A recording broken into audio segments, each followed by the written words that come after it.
అణ్వాయుధాల విధ్వంసం కంటే ఆలోచనతో వేసే ఎత్తుగడలు అత్యంత భయంకరమైనవని ఇరాన్ నిరూపిస్తుంది.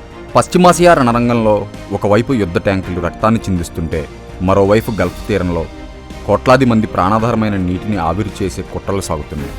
యుద్ధరంగంలో బుల్లెట్ల కంటే చుక్క నీరు దొరక్క ప్రాణాలు కోల్పోయే భయంకరమైన పరిస్థితి ఇప్పుడు గల్ఫ్ దేశాలను వెంటాడుతుంది.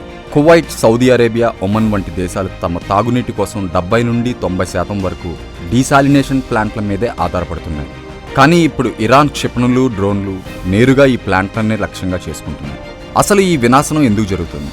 ఎందుకంటే ఎడారి దేశాలకు నీరే అసలైన బలహీనత. చమురు బావుల కంటే తాగునీటి ప్లాంట్లను దెబ్బతీయడం ద్వారా శత్రు దేశాలను అతి తక్కువ కాలంలోనే లొంగదీసుకోవచ్చనేది ఇరాన్ యొక్క క్రూరమైన యుద్ధ వ్యూహం. ఇది కేవలం భూభాగం కోసం జరుగుతున్న పోరు కాదు, ఎదుటి దేశం యొక్క ఉనికిని, మనుగడను దెబ్బతీసే అమానవీయ ఎత్తుగడ. దీని పరిణామం ఊహాతీతం. ఒక్క ప్లాంట్ ఆగిపోయినా లక్షల మందికి గుక్కెడి నీరు దొరకదు. డీసాలినేషన్ ప్లాంట్లు దెబ్బతింటే కేవలం వారం రోజుల్లోనే రియాద్, దుబాయ్ వంటి మహానగరాలు నిర్మానుష్యంగా మారి శవాల దిబ్బలుగా మారే ప్రమాదం ఉంది.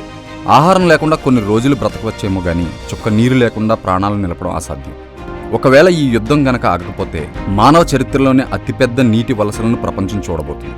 తుపాకీ గుళ్ల కన్నా దప్పికతో చచ్చే మనుషుల సంఖ్య పెరిగిపోతుంది. శాంతి చర్చలు ఫలించకపోతే పశ్చిమాసియా ఎడారిలో రక్తం పారడమే కాదు, కోట్లాది మంది గొంతు ఎండిపోయి ఆ ప్రాంతమే ఒక మహాశ్మశానంగా మారే ప్రమాదం ఉంది. ఇది కేవలం యుద్ధం కాదు, నాగరికతను తుడిచిపెట్టే జల ప్రళయం.